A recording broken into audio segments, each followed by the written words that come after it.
Once inside the hole, one could stand on the passage.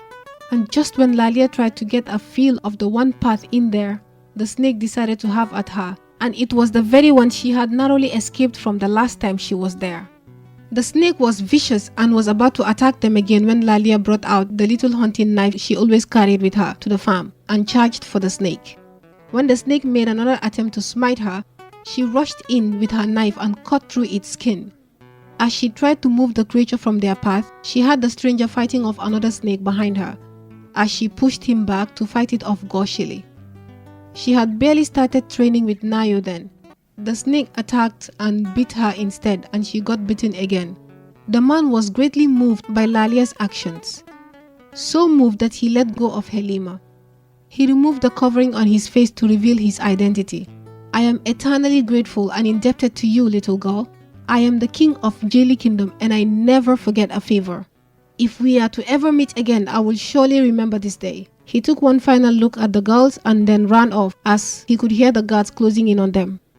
Lalia took the cloth the man had left behind and tore it into 2 pieces and used them to tie her hands from where the snakes had bitten them. She firmly tied them around her hand to stop the venom from taking over her body too fast. Helima ran to her, concerned about her. She was in awe of how someone who was bitten twice by very poisonous snakes could still be standing and be as active as Lalia was. Lalia brushed her off and told her to leave the passage as quickly as she could. She did not want her endangering herself by staying behind to feel pity for her. Lalia's resolve convinced Helima to leave because she knew there was no point arguing with her about staying. Nothing was going to change her mind.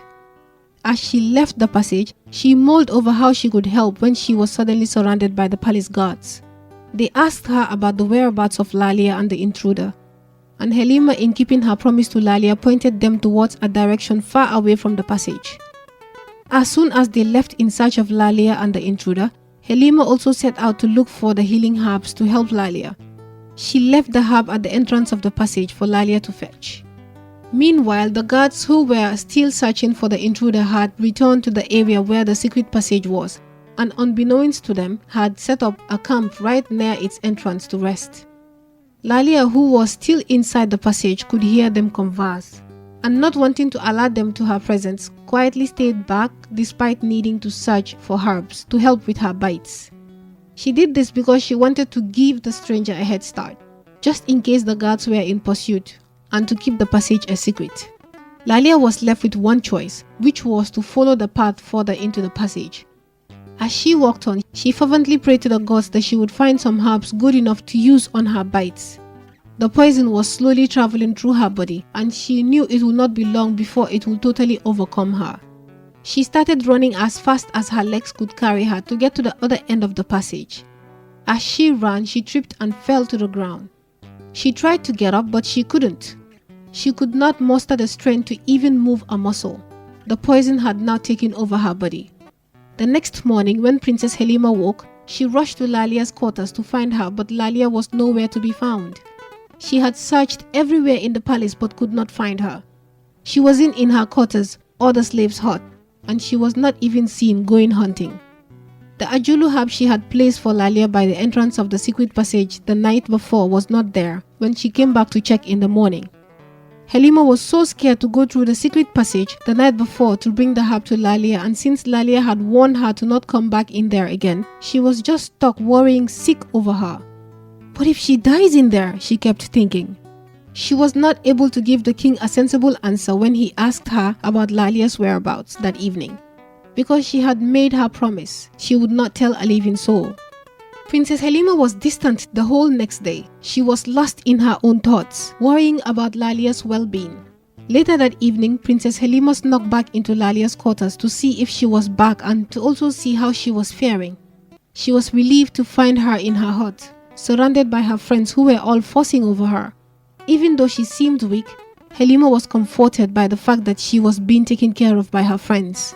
On seeing this, the princess quickly rushed out of Lalia's quarters, as she did not want to be seen.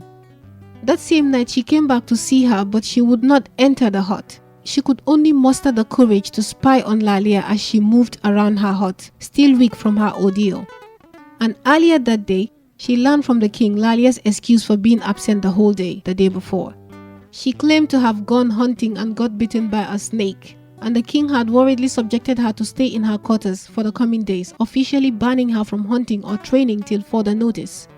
Helima desperately wanted to speak to her, if only to ask her about her health, but she feared that Lalia would not want to see her, much less talk to her.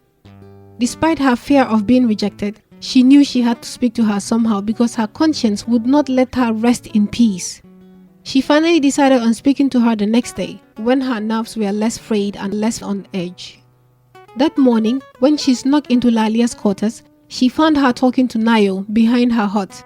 And just when she had made up her mind to leave and return later during the night time, when she would perhaps be alone, she got caught. "I am faring much better now. You need not sneak in to peek on me every time. And thank you for the ajulu herb you left for me the other day." Lalia addressed Helima when she was sure that Nayo was out of earshot. This stopped the princess in her tracks. She was even more shocked at what Lalia had said. Her words made her realize that Lalia had seen her since the very first day she snuck into her quarters. "I am so sorry. Oh, thank the gods, my conscience will not let me be. I was very worried about you." Helima blurted out as she quickly walked towards Lalia to hold her hands. She was awash with relief that she did not have to hide anymore. She had just reached the spot where Lalia stood when the reality of what she was about to do hit her, and she wondered if it was wise. Lalia also felt a similar sensation when she attempted to reach out to her. It was as if someone had physically stopped them from touching each other. Not being able to bring herself to have a physical contact with her, this suddenly turned out to be a rather awkward moment to both of them for a while, till Helima said, "I am really grateful for what you did for me, even after everything I have subjected you to," breaking the ice. "If anyone had told me that you would do that for me after everything I have done to you, I would never have believed it." Lalia smiled, and on seeing this, Helima continued, "It's really irrational that I'm even speaking to you, right? I am sure you despise me so. Do you hate me?" she nervously whispered. This made Lalia grin some more, saying, "I could not hate you, though there were inspiring moments. But not now, no." "Really?" Helima whispered again, a little taken aback by Lalia's honest response. "Because I would hate me if I were you." Lalia laughed out loud at her last comment, but her humor was short-lived. When they both heard the queen's messenger outside her chambers, asking after Princess Helima, Lalia's servant's friend sent him away, telling him that she will be on her way shortly. They assumed that she was up to no good in Lalia's hut again, and soon enough she'll be bored and be on her way, since they assumed she was trying to mess around with her again, the way she does every time. This was not her first time. Princess Helima had countlessly invited herself into Lalia's quarters to bother her. However, Lalia had always ignored her tantrums, which led the princess to leave every time. Therefore, Lalia's friends assumed that she would soon leave. Unbeknownst to them, the princess had just stretched out a hand of friendship and companionship to Lalia, and was ready to turn a new leaf. "You can count on my friendship and loyalty from here on out." Lalia watched her hand for a little moment, then stretched out her own, saying, "You can count on mine too." Princess Helima was ecstatic when she heard this. She started incessantly apologizing for all the wrong she has done to her, promising never to put her through any of that again. Lalia quickly implored her not to stop. She explained to her that if the queen were to find out that they were now friendly with each other, this will aggravate her to no end. Queen Tati had never taken betrayals easy, and they both knew this. They both decided that hiding their newly found friendship was the only way. Princess Helima told Lalia that she never even gave a tangible reason why she should hate her. For this reason, Lalia was certain that if the queen was to find out about them, it will infuriate her and Helima will be in trouble. The princess, on the other hand, did not seem to care for what the queen would think. Left to her alone, the whole kingdom would know she is friends with her. But since Lalia insisted that they keep it a secret, she conceded. Ever since then, they had become great friends, but they would only meet in the night when the palace was still and everyone fast asleep.